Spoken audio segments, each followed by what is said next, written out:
अभी last lecture में हम लोगों ने जो कवर किया था उसमें जो इंट्रोडक्शन था जनरली मोबाइल कंप्यूटिंग का वो बताया था, उसके फीचर्स बताए थे, उसकी प्रेवलेंट फीचर्स बताए थे, एस्पेक्ट्स बताए थे, उसके बाद उसकी डायमेंशंस बताई थी।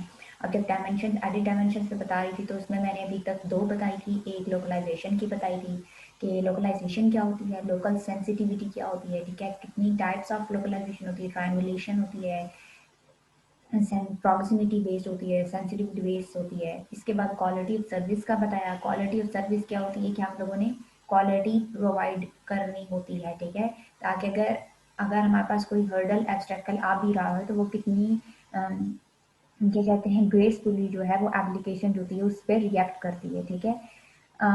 इसके अलावा जो थर्ड हमारे पास एडी डायमेंशन आती है मोबाइल कंप्यूटिंग के लिए वो आती है लिमिटेड डिवाइस स्टोरेज और सीपीयू, ठीक है।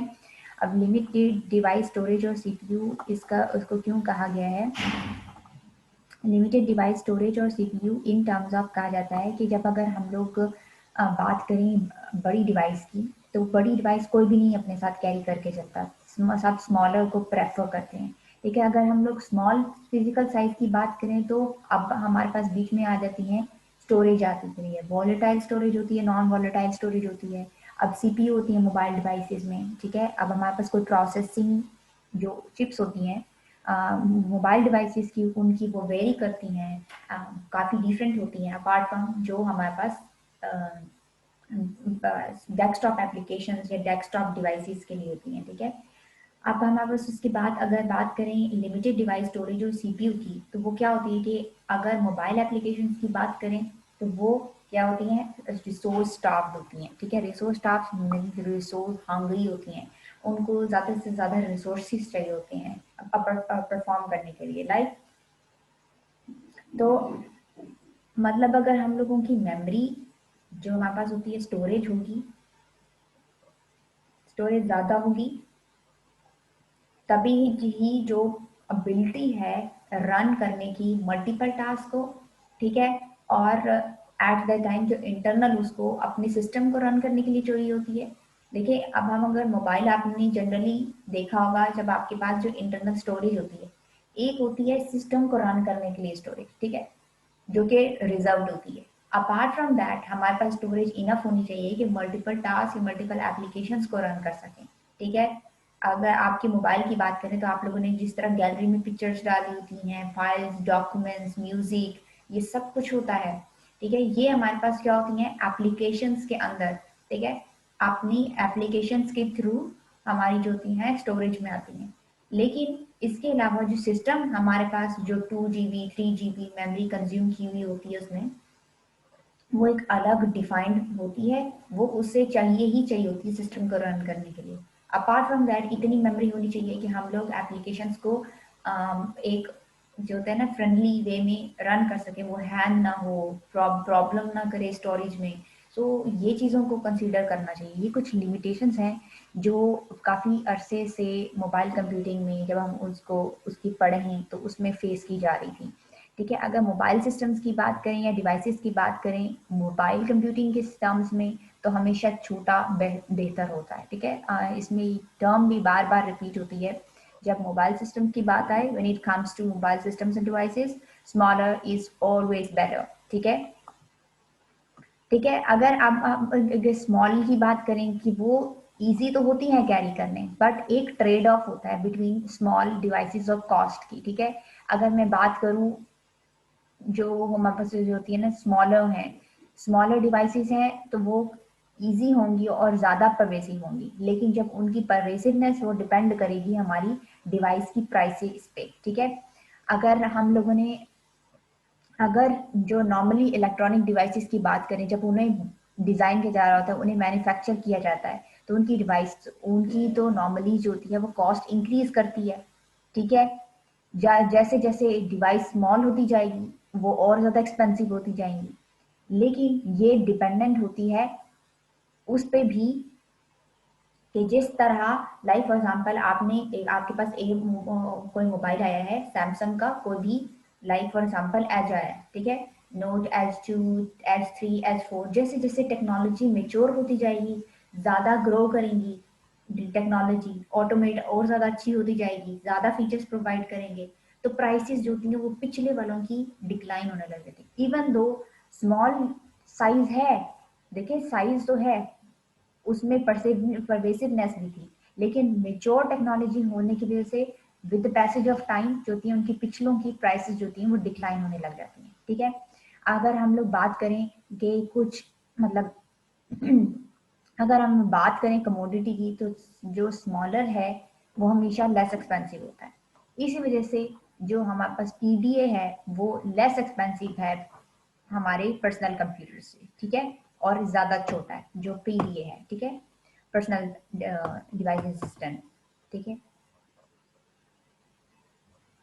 अब हमारे पास एक रिलेट करना, एक प्रोपोर्शन बनाना कि हमारे पास कितनी छोटी डिवाइस होगी या कितना साइज होगा, उसी के हिसाब से उसकी कॉस्ट होगी, ये हम एक सिंपल रिलेशनशिप नहीं डेवलप कर सकते। ठीक है, क्योंकि एक ट्रेड ऑफ है कि स्मॉलर, अगर मोबाइल कंप्यूटिंग में बात करें तो स्मॉलर इज ऑलवेज बेटर।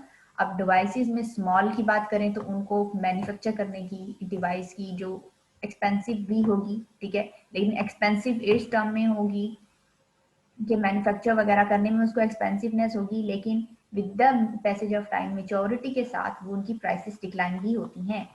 ठीक है, हाँ, तो लिमिटेड अगर हमारे पास स्टोरेज होगी और सीपीयू होंगी तो इससे अनदर कंस्ट्रेंट आ चुका है मूव डेवलप हमारे पास कि हम लोगों ने मोबाइल एप्लीकेशंस को डेवलप कैसे करना है। लाइक फॉर एग्जांपल, अगर मैं बात करती हूँ कि मोबाइल कैलेंडरिंग मेरे पास एप्लीकेशन है। ठीक है, एक के कैलेंडर चेक करना है। ठीक है, अब एक कैलेंडर की एप्लीकेशन है और एक दूसरी के उसमें डाटा स्टोर करना है एक नेटवर्क में। ठीक है, अब ज़्यादातर क्या होती हैं कि मोबाइल लर्निंग एप्लीकेशंस अपना जो मतलब उसका जो एप्लीकेशन का डाटा होता है वो किसी और नेटवर्क पे या किसी और नोड पे या कहीं और स्टोर कर रही होती हैं। ठीक है, किसी और सर्वर पे स्टोर हो रहा होता है, लाइक जिससे हम लोगों ने, जिससे मोबाइल ने या जिससे उन्होंने एक्सेस लिया हुआ हो। ठीक है, लेकिन ऑन द अदर हैंड जो दूसरों को देखे, लाइक फॉर एग्जाम्पल मोबाइल के अपनी जो डिवाइस के अंदर कॉन्टैक्ट है, कॉन्टैक्ट की एप्लीकेशन जो है, अब कॉन्टैक्ट की एप्लीकेशन यूज कर रहे हैं तो जो कॉन्टैक्ट्स हैं वो डिवाइस में ही पड़े होंगे, तो वो जो डिवाइस में पड़े हुए हैं स्टोर करवाए हैं तो वो डिवाइस की स्टोरेज यूज कर रहे होंगे। ठीक है, ताकि वो एक्सेस हो सके। अब मोबाइल की एप्लीकेशंस को ऐसे क्या कहते हैं, ऐसे डिज़ाइन करना चाहिए कि बहुत वो यूज्ड मोस्ट यूज जो होती है ना, क्या कहते हैं, मोस्ट यूज कॉन्टेक्स्ट या मोस्ट यूज्ड ऐसा टाइम जहाँ जो कैलेंडर या फिर या बहुत वो एप्लीकेशंस या फिर किसी भी टर्म्स में हम लोग बोलें कि जो मोस्ट यूज्ड चीज़ होती है ना, जो यूज़र उस टाइम पे यूज़ कर रहा हो, उसको एक एलोकेट कर दे स्टोरेज जो होती है स्टैटिस्टिकली। ठीक है, लेकिन अगर हम लोग बात करें ना कि डाटा, अगर हम लोगों ने स्टैटिस्टिकली वो उसको स्टोर करवा भी देना उस डाटा को कि वो मोस्ट रिसेंटली और बहुत ज़्यादा यूज़ हो रहा है, इस बेस पे वो उसे स्टोर करवा भी दे, तो प्रॉब्लम ये आ जाती है कि अगर हमारा वो भी रिलाई कर रहा होता है कि अमाउंट ऑफ डाटा कितना है। ठीक है, इस वजह से आप लोगों के में आप लोगों के पास ऑप्शंस भी आता होंगे कि अपने डाटा को क्लीन करें, अपने डाटा को क्लीन करें, क्योंकि एक्स्ट्रा स्टोरेज हो रही है, स्टोरेज ज़्यादा हो रही है। तो वो क्या हो रहा होता है कि हमारे पास जो मोबाइल एप्लीकेशंस हैं जो हम लोगों ने इंस्टॉल की हुई अपने मोबाइल पे, उनकी जो स्टोरेज कैपेसिटी एक रख दी जाती है कि इतना टाइप इतने स्टोरेज का डाटा जो है इस मोबाइल के अंदर, क्योंकि हमारे पास इतने जीबी स्टोरेज है, उस हिसाब से इस एप्लीकेशन के अंदर इतना डाटा इतने जीबी स्टोर होना चाहिए।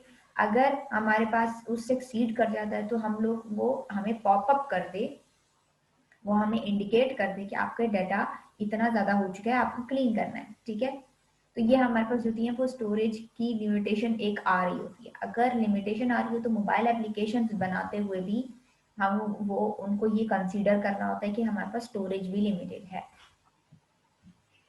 तो क्या ये लाइन लिखी हुई है कि mobile applications must be design to optimise the use of storage and processing power device in terms of applications used by the user। ठीक है, सो इस चीज को कंसीडर करना चाहिए कि एप्लीकेशन जो दूसरी हैं, डिवाइस जो है स्टोरेज स्पेस जो उन्होंने यूज करनी है और जो टोटल स्टोरेज स्पेस अवेलेबल है, ठीक है, और जो फिर कंप्यूटिंग कोई करने के लिए अवेलेबल होनी चाहिए। ये सब जो डिवाइस हैं इन सब चीज़ों को कंसीडर करना चाहिए, ठीक है, कोई भी सिस्टम को मैन्युफैक्चर या फिर ऑपरेट करने के लिए, मतलब कि डेवलप करने की एप्लीकेशन हो वेदर या वो कोई डिवाइस की बात हो रही हो।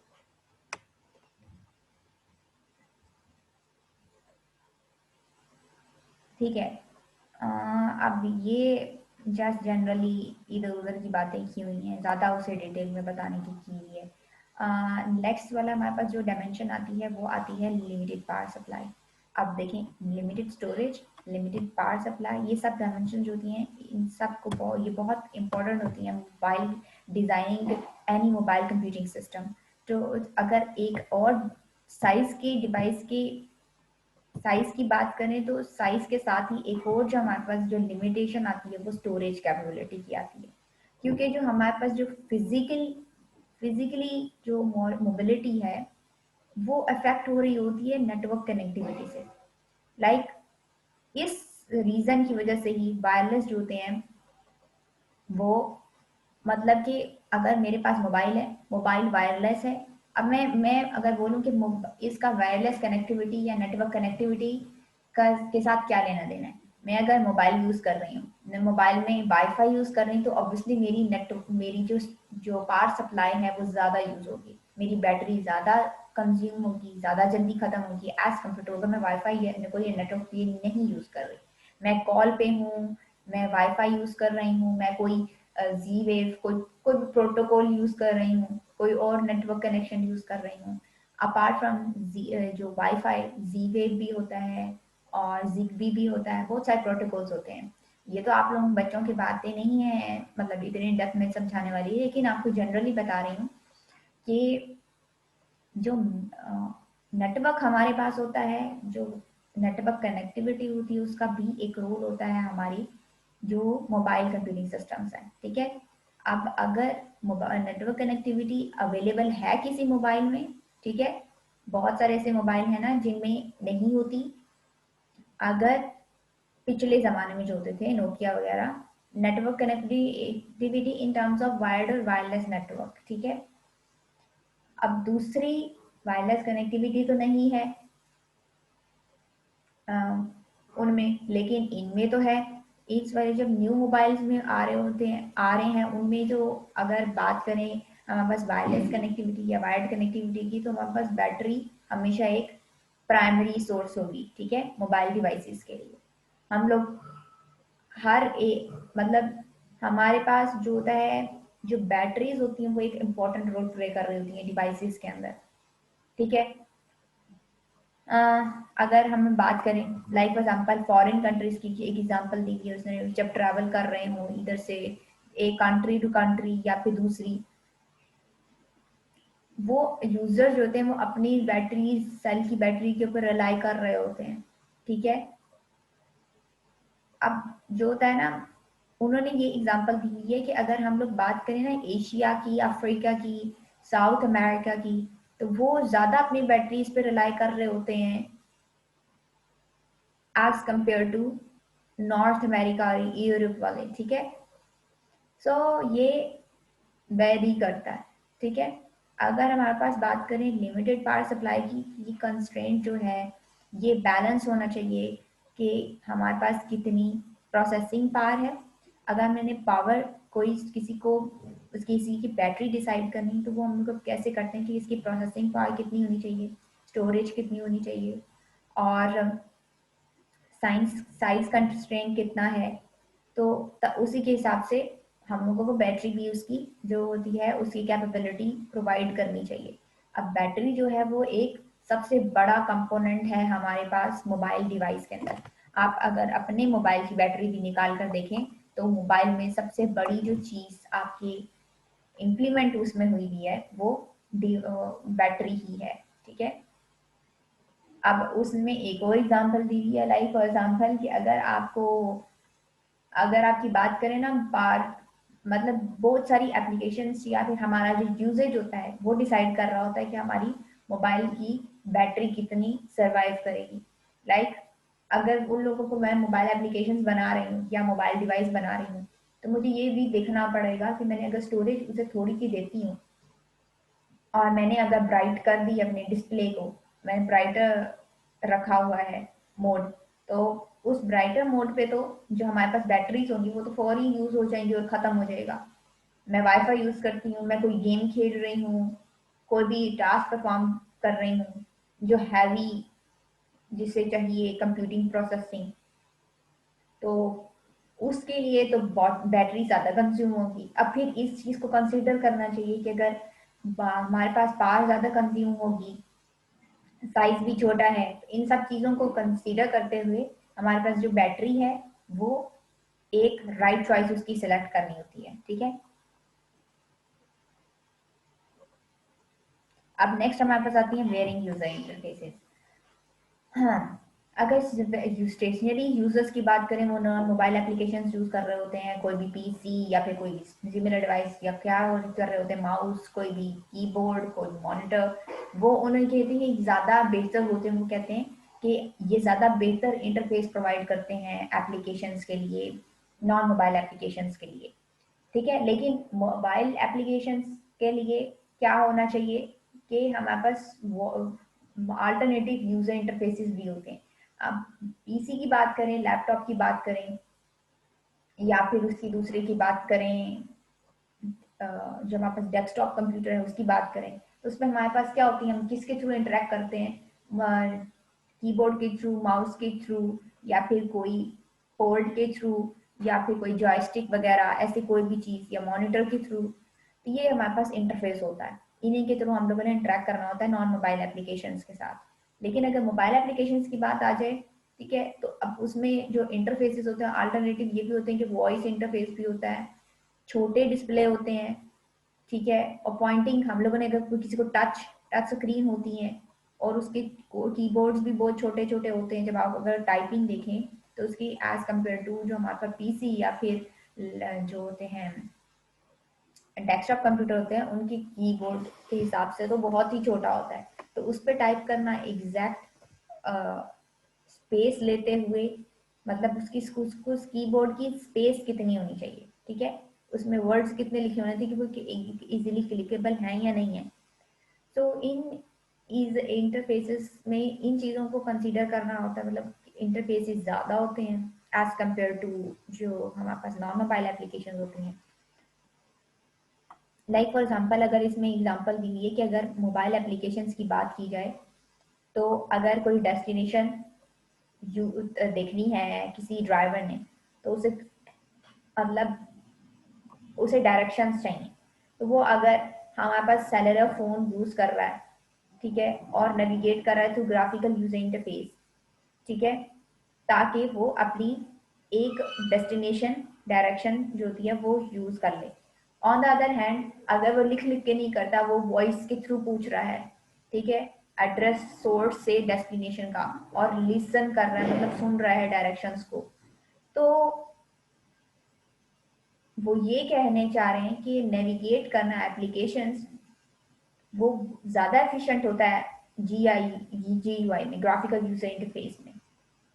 तो लाइक फॉर एग्जांपल, अगर मैं 3-4 नंबर लिख रही हूँ सिंपली, वो एक्टिव करेगा choice some choices on the screen, ठीक है।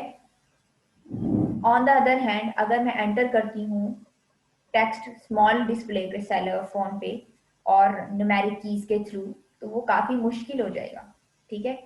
तो ये हमारे पास जो होती है कि काफ़ी लिमिटेशंस मोबाइल कंप्यूटिंग जब पढ़ रहे होते हैं, वो डेवलप कर रहे होते हैं सिस्टम्स, तो उनमें आती हैं।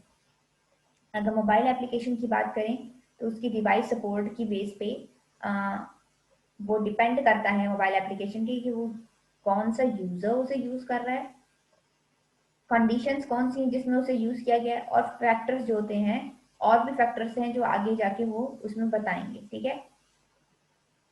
जब ये तो फर्स्ट चैप्टर है ना, डिटेल में जब डेप्थ में जाएंगे तो वो ये बताएंगे कि कौन से फैक्टर्स जो हैं वो और कर रहे होते हैं। अब देखिए, मैं एक मेरा एक यूजर है, लेमैन है, ठीक है, लेमैन जैसे एक ड्राइवर यूज कर रहा है, एक एप्लीकेशन को डायरेक्शंस पूछ रहा है, ऑन द अदर हैंड कोई इंजीनियर डायरेक्शंस पूछ रहा है, लेमैन यूज कर रहा है या फिर कोई उसी सिस्टम को कोई पढ़ा लिखा यूज कर रहा है, या फिर पढ़ा लिखा के बाद अलावा ये भी आ जाता है कि एक पढ़े लिखे में ऐसे होते हैं कि जिनको पहले नहीं पता, ठीक है। लेमैन इज समथिंग कि जिनके लिए जिनका फर्स्ट टाइम है ये एप्लीकेशन यूज करने का, ठीक है। अब उनका फर्स्ट एक्सपीरियंस है, तो फर्स्ट एक्सपीरियंस में वो इतना फ्रेंडली होना चाहिए यूजर इंटरफेस के उनके लिए सिंपल हो इंटरेक्शन करना, ठीक है।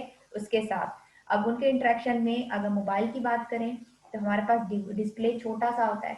अब उस डिस्प्ले में उसको उसकी उसके टेक्स्ट इतना तो होना चाहिए कि वो रीडेबल हो, उसके कलर्स भी ठीक होने चाहिए। अगर वो कुछ टाइप कर रहा हो, छोटा सा कीबोर्ड है ऑलरेडी, ठीक है, अब उसमें भी थोड़ा यूजर फ्रेंडली होना चाहिए। सो ये सारी चीजें जो होती हैं वो वेरी कर रही होती हैं, ठीक है। अब वो कह रहे होते हैं कि अगर यूजर इंटरफेसेस की बात करें तो वो क्यों है डिफिकल्ट डिजाइन करने के लिए और इम्प्लीमेंट के लिए। मेयर्स ने 1993 के हिसाब से बताया था, उसने ये रेफरेंस दिया हुआ है कि उसके हिसाब से यूजर इंटरफेसेस डिजाइन या इम्प्लीमेंट करने डिफिकल्ट क्यों हैं, क्योंकि डिजाइनर्स जो होते हैं वो उनको समझ नहीं आ रही होती कि वो जो यूजर्स होंगे कितने टाइप्स के हैं, ठीक है। लेमैन है, अगर लेमैन है वो कितनी हद तक का लेमैन है, अनपढ़ है या फिर पढ़ा लिखा है, पढ़ा लिखा है तो कितनी इजीली ग्रिप कर लेगा, अंधा तो नहीं है, गूंगा तो नहीं है, मतलब वो डिवाइस पे एप्लीकेशन पे डिपेंड कर रहा होता है। तो वो यूजर के टास्क कौन कौन से किस किस के क्या होंगे, ठीक है, सिस्टम ने कौन सा टास्क प्रोवाइड परफॉर्म करना है। ऑन द अदर हैंड हमारे पास जो यूजर है उसने कौन से टास्क परफॉर्म करने हैं, ठीक है। और जो टास्क होते हैं वो डोमेन्स होती हैं वो कॉम्प्लेक्स होती हैं, ठीक है। कौन से टास्क किसने परफॉर्म करने हैं, किस फ्लो में परफॉर्म करने हैं, कौन से प्लेटफॉर्म पे परफॉर्म करने हैं, वो सारे कॉम्प्लेक्स होते हैं, ठीक है, अंडरस्टैंड करना डिजाइनर्स के लिए। एक और लिमिटेशन है कि मैं बैलेंस बनाना, मतलब जो मस्ट बी अचीव्ड होना चाहिए वो ये होता है कंसीडर करना कि standards, graphic design, technical writing, internationalisation, यानी कि वो ग्लोबली रिप्रेजेंट करते हो यूजर इंटरफेस, ठीक है। लाइक फॉर एग्जांपल उसे रीडेबल हो थ्रू इंग्लिश जो रीडर होते हैं, उर्दू, अपार्ट फ्रॉम दैट कोई और लैंग्वेजेस जो हों, इसके अलावा उसकी परफॉर्मेंस कैसी है और उसके अंदर कितनी डिटेल्स प्रोवाइड है। लाइक फॉर एग्जांपल मेरे पास 100 बटन्स हैं, 100 तो बहुत ज्यादा हो गए, एक एक डिस्प्ले है, ठीक है, एक एप्लीकेशन खुली है, उसके आगे 4-5 बटन है और उन बटन के अंदर कितनी इंफॉर्मेशन प्रोवाइडेड है कि कितनी अंडरस्टैंडेबल है कि वो उसका मतलब क्या है, ठीक है। जैसे लॉग इन होता है, साइन इन होता है, साइन आउट होता है, तो वो इजीली अंडरस्टैंडेबल हो रहा है कि इसका मतलब क्या है, ठीक है। अब ऑन द अदर हैंड मैं अगर बोल दूं खाली इन आउट तो वो किसी के लिए अंडरस्टैंडेबल नहीं होगा कि ये किस टर्म्स में बोल रहा है इन एंड आउट, ठीक है। उसका इम्प्लीमेंटेशन टाइम कितना लगेगा, सोशल फैक्टर्स को कंसीडर करना होता है, ठीक है, एप्लीकेशन किस पर्पस के लिए बनाई जा रही है, और ये सारी चीजें कंसीडर करते हुए एक बैलेंस अचीव करना होता है। कितना मुश्किल होता है किसी यूजर इंटरफेस को डिजाइन करना in device and in application as well, ठीक है। तो फिर इसके बाद अगर एग्जिस्टिंग थ्योरीज और गाइडलाइंस की बात करें तो वो सफिशिएंट ही नहीं है, इतनी इतनी इनफ नहीं है, इतनी डिटेल्ड नहीं है कि उनको कंसीडर करते हुए या उनको प्रैक्टिस करते हुए हम अपनी जो आज के यूजर इंटरफेसेस को डिजाइन कर सकें। Iterative design is difficult. अगर मैंने एक मोबाइल एप्लीकेशन बना दी है, ठीक है, पहले, अब तो ऐसा पॉसिबल है ना, लेकिन ये तो बहुत पिछला, बहुत पुराना 1993 का रेफरेंस दे रहे हैं। और उसके रेफरेंस के मुताबिक ये था कि हमारी जो डिवाइसेस हैं वो डिफिकल्ट इसलिए हैं उनको आइटरेटिवली डिजाइन करना क्योंकि एक बार डिवाइस एप्लीकेशन बन चुकी है, ठीक है, अब वो डिप्लॉय हो चुकी है एट यूजर साइट, ठीक है। अब वो उन एट यूजर साइट डिप्लॉय हो चुकी है तो उनको वो लर्न करना है, वो सीख चुके हैं कि वो हमारे पास जो होती है हम लोग किधर से किधर जाएंगे तो क्या आएगा, ठीक है, वो वेल उसके साथ गो थ्रू हो चुके हैं, ठीक है, इजी हो गए हैं। एंड जब अब हमारे पास आता है कि लाइक फॉर एग्जांपल ये ई कॉमर्स वेबसाइट की बात कर लें, ठीक है, फॉर एग्जांपल इंटरनेट पे गूगल क्रोम पे आती है कि वेबसाइट है हमारी, वेबसाइट की जो होती है, एक हमारे पास जो होता है रियल अपीयरेंस थी वो ऐसी थी। With the passage of time, like for example Amazon की बात करते हैं, अमेजन आज ऐसी दिखती थी, 2 साल बाद कैसी दिखती होगी, मतलब उसका डिजाइन चेंज हो जाए। मे बी मैंने 2 साल पहले यूज की थी और 2 साल बाद वो इतनी यूजर फ्रेंडली उसका इंटरफेस ना हो, तो मेरा with the passage of time understandable ही नहीं होगा, तो फायदा क्या है ऐसे आइटरेटिव डिजाइन का। अब डिजाइन भी ऐसे with the passage of time evolve करना चाहिए कि वो तब भी अंडरस्टैंडेबल और ज्यादा अच्छा हो, ना कि वो गंदे की तरफ जाए। ठीक है, अगर मैं मोबाइल डिवाइसेस की बात कर रही हूँ, तो वो डिवाइसेस भी उनका design with the passage of time ऐसे होना चाहिए कि मोबाइल डिवाइस का जो साइज है वो इतना भी डिस्प्ले छोटा ना हो जाए कि वो मतलब दिखना ही बंद हो जाए, और वो इतना बड़ा भी ना हो जाए कि वो पीछे कि जितना हो जाए वो हैंड कैरी इजी हो, उसका डिस्प्ले, मतलब मोबाइल के डिवाइस, जो मोबाइल डिवाइस है उसका design with the passage of time कैसे होना चाहिए। मैं अगर वर्जन दे रही हूँ नोट 5, नोट 6, नोट 7, नोट 8, मैं ऐसे वर्जन दे रही हूँ, तो वो with the passage of time हर एक वर्जन के अंदर डिफरेंसेस क्या आएंगे, चेंजेस क्या आएंगे, क्या बेहतर प्रोवाइड किया जा सकता है। रियल टाइम रिक्वायरमेंट जो होती हैं एंड इनपुट इवेंट्स को हैंडल करने के लिए, ठीक है। अब डिफिकल्ट होता है ये टेस्ट करना, रियल टाइम रिक्वायरमेंट्स होती हैं कोई भी, वो भी डीप वेरी करती हैं, ठीक है। और यूजर इंटरफेस सॉफ्टवेयर को टेस्ट करना बहुत मुश्किल है, एक यूजर का दूसरे यूजर से बहुत वेरी करता है। मैं अगर हंड्रेड्स ऑफ यूजर्स को भी प्रैक्टिस करवा लेती हूँ, फिर भी बहुत सारे जो उनकी जो ओपिनियंस हैं, उनके जो ऑप्शंस हैं, उनके जो इंटरेक्ट करने का तरीका है वो बहुत वेरी करेगा, ठीक है। और फिर इसके बाद जो आज की लैंग्वेजेस की बात करें, मतलब आज की जो बात करें प्लेटफॉर्म, ठीक है, जो लैंग्वेजेस डेवलप करने के लिए यूज होती हैं यूजर इंटरफेसेस को, वो आजकल की लैंग्वेजेस इतनी फ्रेंडली और इतनी सपोर्ट प्रोवाइड ही नहीं करती कि हम लोग ऐसा यूजर इंटरफेस बनाएं, कंसीडर करें जो इन सारी प्रैक्टिसेस को फॉलो करे, ठीक है। उन सारी प्रैक्टिसेस को जो एक्चुअली में मोबाइल कंप्यूटिंग की डायमेंशन हैं, ठीक है। और फिर इसके बाद आती है programmers report and edit difficulty of modularisation of user interface software, ठीक है। वो कहते हैं कि अगर हम लोग बात करें जो यूजर इंटरफेस सॉफ्टवेयर है उसकी मॉड्यूलराइजेशन डिफिकल्टी भी आती है।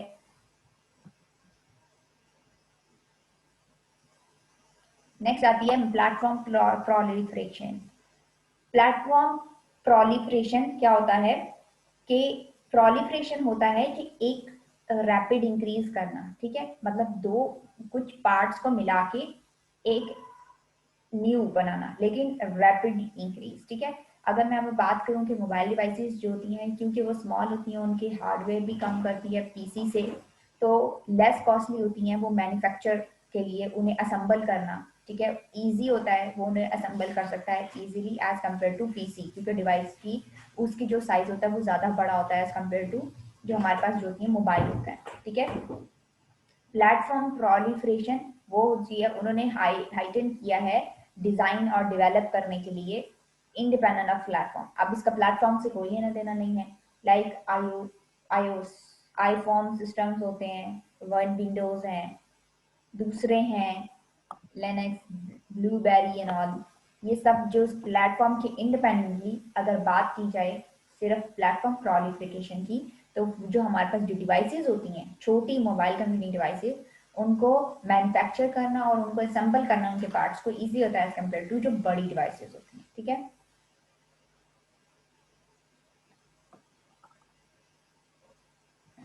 नेक्स्ट आती है हमारे पास एक्टिव ट्रांजेक्शन। अब एक्टिव ट्रांजेक्शन की बात करें, अब एक और डायमेंशन की बात करें तो ये बहुत इंपॉर्टेंट है कि हमारे पास जो यूजर सिस्टम के होते हैं वो सारी, अब एक्टिव ट्रांजेक्शन सिस्टम और पैसिव ट्रांजेक्शन सिस्टम कौन से होते हैं। अच्छा, एक्टिव और पैसिव में ये वेरी करता है कि पैसिव ट्रांजेक्शन सिस्टम्स वो होते हैं, वो सिस्टम्स को कहते हैं जिनमें जो इनिशिएशन होता है वो यूजर लेता है, ठीक है। यूजर जो है पहले एक टास्क परफॉर्म करेगा, मतलब पहले क्लिक करेगा, फिर आगे से रिस्पॉन्स आएगा सिस्टम का, फिर नेक्स्ट क्लिक करेगा, फिर आएगा सिस्टम का रिस्पॉन्स। सिस्टम इटसेल्फ खुद आगे अंडरस्टैंड नहीं करता और खुद ही परफॉर्म नहीं करता, उसे हर टास्क को परफॉर्म करने के लिए यूजर की रिक्वायर्ड होती है इनपुट। ठीक है, अब अगर बात करें लाइक फॉर एग्जाम्पल, एक आइडिया है, उन्होंने प्रपोज किया था और उन्होंने आइडिया को कंसेप्ट दिया था। उन्होंने बोला था कि एक पार्टिसिपेंट है वो एक मैसेज सेंड कर रहा है और दूसरा जो होता है वो रिसीव कर रहा है, ठीक है, किसी और सिस्टम पे। ठीक है, ये वाला जो आइडिया है, ये क्या है, हमारे पास पैसिव है। ठीक है, एक सेंड कर रहा है, दूसरा रिसीव कर रहा है, दूसरा सेंड कर रहा है, फिर अगला रिसीव कर रहा है। मतलब एक इनिशिएट करेगा, तब जाके आगे सिस्टम जो होता है उसे पहुंचाएगा अनदर पार्टिसिपेंट को। लेकिन एक और आइडिया आया, पुश का आइडिया। पुश इंफॉर्मेशन में क्या होता है कि एक इंफॉर्मेशन जो होती है, प्रोड्यूसर जो होता है वो अनाउंस कर देता है कि ये अवेलेबल इंफॉर्मेशन है। अब जिस भी यूजर को, जो इंटरेस्टेड यूजर है, वो उसके लिए अवेलेबल करता है, मतलब जो भी इंफॉर्मेशन उसमें इंटरेस्टेड है वो उसके लिए रिक्वेस्ट करता है। अब वो उसके लिए रिक्वेस्ट करेगा या सब्सक्राइब करेगा, तो उस रिक्वेस्ट को फिर पार्टिसिपेंट जो होता है या फिर प्रोड्यूसर जो होता है वो पीरियोडिकली इंफॉर्मेशन को पब्लिश कर देता है या फिर उस रिक्वेस्ट को एक्सेप्ट कर देता है। ठीक है, तो इस पुश सिस्टम को बाय डेफिनेशन हम लोग क्या कहते हैं, एक्टिव सिस्टम कहते हैं। ठीक है, लाइक फॉर एग्जांपल, एक वेब ब्राउजर पे ब्राउजर ने, यूजर ने जो होता है वो कोई भी सर्च करी, ठीक है, और उसने जो भी गुड्स को ऑनलाइन सर्च किया, ठीक है, वो उसकी खुद ही स्टॉक में चली गई। अब जब बार बार क्या करेगा, यूजर को जो उसने ऑनलाइन सर्चेस की थी उनको बार बार पॉपअप करके उनको एक्टिव रोल प्ले करेगा और उन्हें याद दिलाता रहेगा कि ये हॉट टॉपिक था, ये जो तुमने मोस्ट रीसेंट सर्चेस की थी, या उन्हीं से रिलेटेड जो होता है वो डाटा निकाल निकाल के दिखाएगा। ठीक है, लाइक फॉर एग्जाम्पल आपकी यूट्यूब में भी ऐसा हो रहा होता है। आप यूट्यूब में जो सर्च करते हो या फिर आप जो यूट्यूब में मोस्ट वॉच वॉच जो, मतलब जो आप देखते हैं, जो वॉच की हिस्ट्री होती है, जो सर्च की हिस्ट्री होती है, उन्हीं की बेस पे जो यूजर होता है, जो सिस्टम होता है, वो इंटेलिजेंटली आपको वही चीजें दिखा रहा होता है, वही इंटरेस्टिंग चीजें जिसमें जो आपने सर्च की हो या फिर आपने देखी हो। ठीक है, तो इसी तरह सिस्टम्स को भी इतना एक्टिव होना चाहिए कि वो मोस्ट यूज जो होती हैं या most interested relative to user जो होती है वही चीजें शो करे। तो इसी के बेस पे पुश पुल सिस्टम जो होता है वो इम्प्लीमेंट होना चाहिए, including event driven systems, messaging middleware और पोल बेस्ड सिस्टम्स। ठीक है, इन सबको कंसीडर करते हुए ये पुश पुल सिस्टम्स को इम्प्लीमेंट करना चाहिए। ठीक है, ओके, एक और बात, अगर हम लोग क्या कहते हैं एक्टिव ट्रांजेक्शन की बात कर रहे हैं, तो ऑन टास्क और फोकस्ड भी होना चाहिए। लाइक फॉर एग्जांपल, मोबाइल के अंदर नोटिफिकेशन, नोटिफिकेशन की बात क्या हो रही है, like for example mobile user जो होता है वो एक रिमाइंडर लगा देता है या फिर इवन रिमाइंडर नहीं लगाता। ठीक है, मैंने मोबाइल एप्लीकेशन में ये लिखा था, किसी किसी कैलेंडर एप्लीकेशन में ये लिखा था कि मैंने इस दिन ये टास्क परफॉर्म करना है। ठीक है, या फिर एफबी में आप लोगों ने देखा है कि आपकी साल बाद आपकी हिस्ट्री आ रही होती है आपके सामने, आपने पिछले साल ये किया था। ठीक है, या फिर हमारे पास जो होती है कि कोई कैलेंडर एप्लीकेशन या फिर रिमाइंडर एप्लीकेशन आपको रिमाइंड करवा रही होती है कि आपने ये काम करना है। तो ये जो हमारे पास जो होती है डेस्कटॉप या फिर हमारे डेस्कटॉप पे, या फिर आपने इवन देखा भी होगा कि आपकी जो ब्राउजिंग हिस्ट्री है या गूगल है वो भी अब पॉपअप नोटिफिकेशन दे रहा होता है कि आपकी मेल में आपको मेल नोटिफिकेशन ये आया है, आपकी एफबी पे ये नोटिफिकेशन है, आपकी इंस्टा पे ये नोटिफिकेशन है। तो वो सारी नोटिफिकेशन आपको क्या पॉपअप हो रहे होते हैं डिवाइस में, मोबाइल डिवाइस में। तो ये जो होती हैं, ये जो एक्चुअली में जो होती है ना, उस वक्त की बात हो रही है कि ये जो हमारे पास जो एक्टिव ट्रांजेक्शन का मतलब होता है कि वो पुश और पुल सिस्टम को ही नहीं सिर्फ फोकस करें, ऑन टास्क और फोकस्ड इन चीजों को भी कंसीडर करें। ठीक है, एक्टिव ट्रांजेक्शन्स को हम लोग ऐसे ही डिफाइन कर सकते हैं कि वो ट्रांजेक्शन जो सिस्टम इनिशिएट करता है, ठीक है, और एक्टिव ट्रांजेक्शन्स जो होती हैं वो क्या होती हैं, ना, ना कि यूजर इनिशिएट करता है। ठीक है, वो सिंक्रोनस भी होती है और एसिंक्रोनस भी होती है। और जो सारी एसिंक्रोनस एक्टिव ट्रांजेक्शन्स होती हैं वो सिस्टम इनिशिएट करता है। सिंक्रोनस ट्रांजैक्शन जो होती हैं वो टाइम डिपेंडेंट होती हैं, ठीक है। वो टाइम डिपेंडेंट होती हैं कि लाइक फॉर एग्जांपल इस एग्जांपल में कैसे दे सकती हूँ कि सिंक्रोनस टाइम डिपेंडेंट होती हैं। लाइक फॉर एग्जांपल वो वेट करती हैं, like for example time dependent ऐसे होती हैं कि एफ बी है, ठीक है, मैं एफ बी यूज कर रही हूँ, मैं एफ बी यूज कर रही हूँ और मैंने एफ बी बंद कर दी है, ठीक है, मैंने एफ बी बंद कर दी है। जब मैं एफ बी ओपन करती हूँ तो वापिस मैंने इवन एफ बी ओपन नहीं भी की, ठीक है, लेकिन मैंने वाईफाई ऑन कर दिया वापस, तो वो नोटिफिकेशंस इटसेल्फ खुद ही पॉपअप होने लग जाते हैं। मतलब कि ये था कि टाइम डिपेंडेंट इस सेल्फ से इस टर्म्स में ये बोला जा रहा है कि कोई भी ट्रांजैक्शन जो सिस्टम ने इनिशिएट करनी होती है वो उसका कोई टाइम होता है, कोई टास्क होता है। लाइक फॉर एग्जांपल वो टाइम के हिसाब से चल रही थी। लाइक फॉर एग्जांपल एफबी की बात कर रही थी मैंने अभी आपको हिस्ट्री की बात बताई थी, तो वो उसने जो सिस्टम ने खुद ही पॉपअप किया है कि ये आपकी पिछले साल की हिस्ट्री ये थी, तो वो टाइम के हिसाब से वो टाइम काउंट कर रहा है कि ये एक साल जैसे ही यही दिन आएगा, यही टाइम आएगा, तो मैंने आपको ये शो करना है नोटिफिकेशन, ठीक है। ट्रांजेक्शन होती हैं वो हमारे पास होती है द टर्म ट्रांजेक्शन जो स्टोरेज के कॉन्टेक्ट में यूज की जाती है, और इसका जो लिमिटेशन होती है कि हमारे पास वो डिवाइस स्टोरेज के ऊपर डिपेंड कर रही होती है। और इसके अलावा क्या बात कर सकते हैं कि एसिंक्रोनस सिंक्रोनस ट्रांजेक्शन्स भी होती हैं, उनकी प्रॉपर्टीज क्या होती हैं, और एसिंक्रोनस की क्या होती हैं वो एक्सप्लेन की हुई है कि जो होती है ट्रांजेक्शन जो होती है वो इनिशिएट होती है सिस्टम की, और ड्यूरिंग ट्रांजेक्शन जो होती है सिस्टम जो होता है यूजर को एक अपॉर्चुनिटी दी जाती है, ठीक है, for a definite period of task, अब वो के वो उसी में सिस्टम को रिस्पॉन्ड करे, और ताकि सिस्टम जो होता है वो एक्चुअली में एक्शन इनिशिएट कर सके, ठीक है। और सिंक्रोनस एक्टिव ट्रांजेक्शन जो होती हैं वो टाइमली रिस्पॉन्स रिक्वायर्ड होता है उनका यूजर से। लाइक फॉर एग्जाम्पल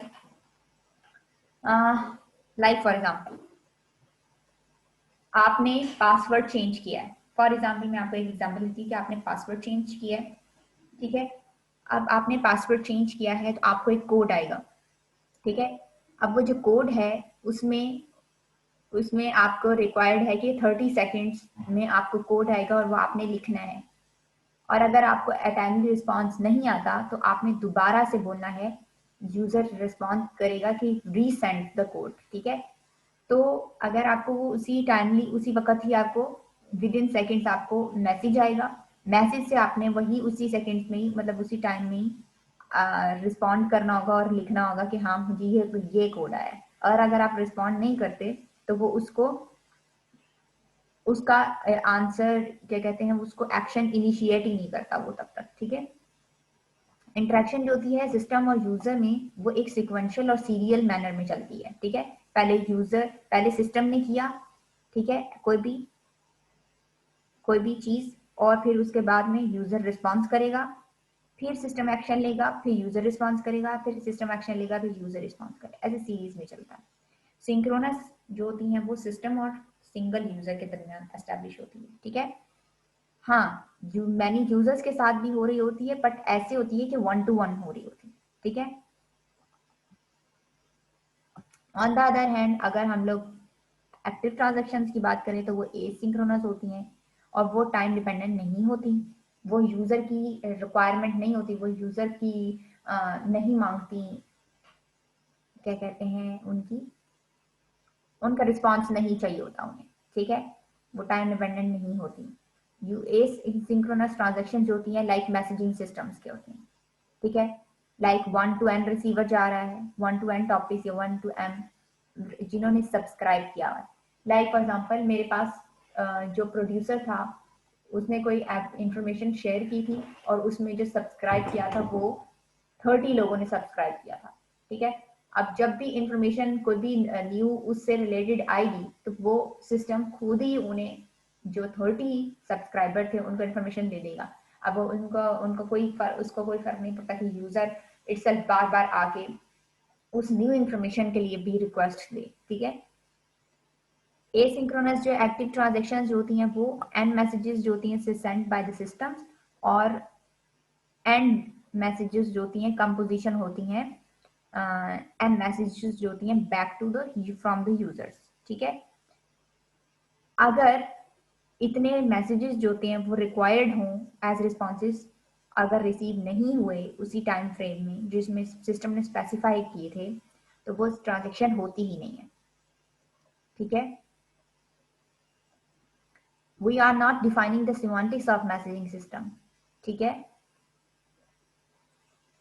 वो कह रहे हैं कि हम मैसेजिंग सिस्टम्स के मीनिंग नहीं बता रहे, उनकी मीनिंग को डिफाइन नहीं कर रहे, हम बस ये बता रहे हैं कि अगर मैं ऐसा सिस्टम है जिसको सब्सक्राइब किया हुआ है और 30 इंफॉर्मेशन, मतलब 30 लोगों के साथ वो लिंक्ड है, ठीक है। एग्जांपल देती हूँ, अब वो 30 लोगों के साथ लिंक्ड है, उनका रिस्पॉन्स चाहिए, फिर वो आगे सिस्टम कोई और चीज परफॉर्म करेगा, ठीक है, अपने टास्क को परफॉर्म करने के लिए। वो एक सिक्वेंशियल मैनर में एक्टिव और दूसरे जो होती हैं सिंक्रोनस और एसिंक्रोनस में डिफरेंस क्या है, एक जो होता है वो सीरियल मैनर में यूजर का रिस्पॉन्स चाहता होता है, इसमें नहीं होता। लेकिन अगर सिस्टम को यूजर्स का रिस्पॉन्स चाहिए बीच में, तो उन 30 के 30 सारे के सारे यूजर्स से इंफॉर्मेशन चाहिए होगी। अगर उनमें से कोई भी नहीं देता, कोई भी एक आध नहीं देता इंफॉर्मेशन बैक, इंफॉर्मेशन मैसेज नहीं देता, अगर उसे रिसीव नहीं होती तो सिस्टम की ट्रांजैक्शन ही नहीं होती, वो फेल हो जाती है, ठीक है।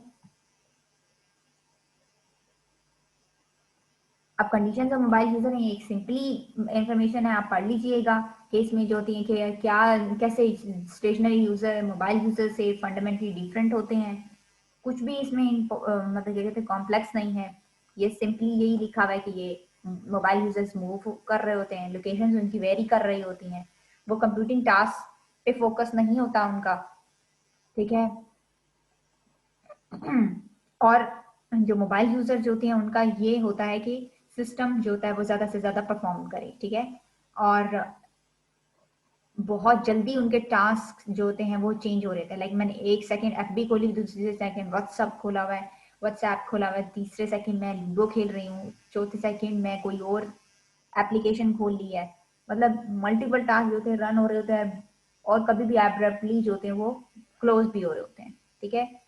और सिस्टम का एक्सेस रिक्वायर होता है एनीवेयर और एनी टाइम, ताकि वो इंफॉर्मेशन गेट कर सके, ठीक है। और इसके अलावा इसमें कुछ भी नहीं है। इसमें जो नेक्स्ट आती है आर्किटेक्चर, अगर मोबाइल सॉफ्टवेयर एप्लीकेशंस को के आर्किटेक्चर को कंसीडर करना होता है, तो उसमें मोबाइल एप्लीकेशंस जो हाई लेवल एप्लीकेशंस होती हैं, मोबाइल एप्लीकेशंस, सॉफ्टवेयर एप्लीकेशंस दूध की तरह ही, तो उनका जो प्लान होता है वो भी हाई लेवल का होना चाहिए। अब उस हाई लेवल से क्या मुराद है कि ये इन 3 चीजों पे कंसीडर होता है, ठीक है। एक आर्किटेक्चरल पैटर्न्स हमारे पास होते हैं जिसे हम लोग डिजाइन पैटर्न्स कहते हैं, ठीक है। दूसरे क्या हमारे पास होते हैं